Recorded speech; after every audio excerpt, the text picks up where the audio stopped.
आज के एपिसोड में हम डिस्कस करेंगे एलाइड बैंक लिमिटेड का ABL ऐप। तकरीबन एक दरमियाने दर्जे में आता है, इस्तेमाल भी आराम से हो जाता है, मगर वो बहुत एक्सेप्शनल नहीं है। एलाइड बैंक को मिला प्रॉफिट की रेटिंग में 20 में से 12.5 नंबर, और ये भी आ गया प्रॉफिट की फंक्शनल कैटेगरी।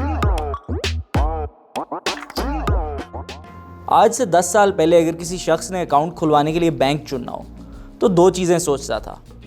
पहला कि घर के करीब कौन से बैंक की ब्रांच है, और दूसरा कौन सा बैंक सस्ती चेकबुक दे रहा है। लेकिन अगर आज वही शख्स एक नया बैंक अकाउंट खुलवाने जाए तो गालिबन उसके जहन में पहली चीज़ होगी कि सबसे अच्छा बैंक का ऐप किसका है।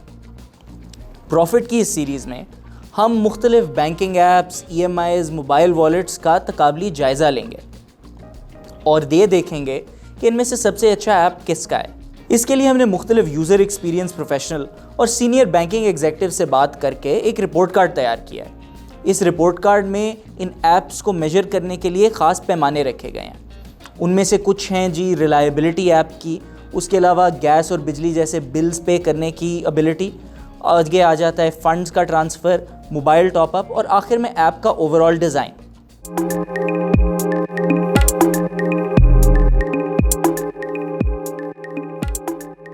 आज के एपिसोड में हम डिस्कस करेंगे एलाइड बैंक लिमिटेड का ABL ऐप। अब ये भी अमूमन मोस्ट बैंकिंग ऐप्स की तरह तकरीबन एक दरमियाने दर्जे में आता है, और ये फंक्शनल भी है, इस्तेमाल भी आराम से हो जाता है, मगर को बहुत एक्सेप्शनल नहीं है। अगर आप इसको खोल के इसका डिज़ाइन देखें तो लॉगिन करते ही बड़ा सादी सी स्क्रीन आती है।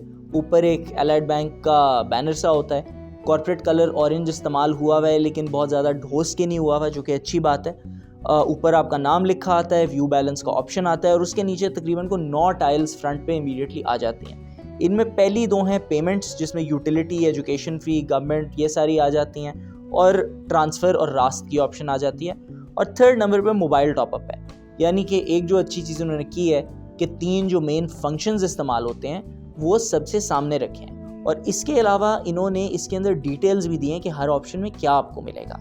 यानी कि अगर कोई नया यूज़र इसको डाउनलोड करे तो ठीक है, दिखने में को बहुत खूबसूरत नहीं है, मगर समझ उसको ज़रूर आ जाएगी और काम भी वो इससे निकाल लेगा।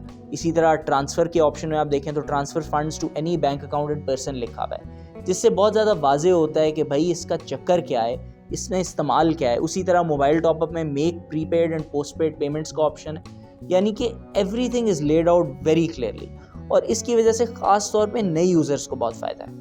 रिलायबिलिटी के मामले में ऐप थोड़ा सा डगमगाता है। कस्टमर्स ने हमें ये कंप्लेंट भी की है कि भाई ये डाउन बहुत ज़्यादा होता है, इसका रिस्पांस टाइम भी स्लो है, लॉगिन करते हुए लैग करता है, एक स्क्रीन से दूसरी स्क्रीन में ट्रांजिशन करते हुए लैग करता है। तो इस मामले में बग्स तो हैं और उनको फिक्स करने की ज़रूरत भी है। उस वजह से थोड़ा सा ये ऐप पीछे की तरफ आ जाता है। शायद अगर रिलायबिलिटी ज़्यादा होती तो ये हायर रैंक भी होता, मगर ये एक इशू है जिस पे काम करने की ज़रूरत है।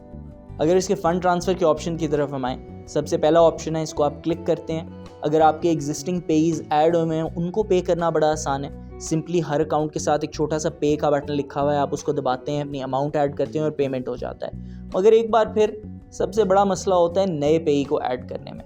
अब इसके अंदर भी आप अगर नए प्लस साइन में दबा के नए पेई को ऐड करने की कोशिश करें, प्रोसेस तो सिंपल है। आप बैंक अकाउंट चूज़ करते हैं कि किस बैंक को आपने पेमेंट करनी है, अकाउंट नंबर डालते हैं, वो आपको OTP भेज देते हैं, ऐड होता है, पेमेंट हो जाती है, ठीक है। That is the process in many banks.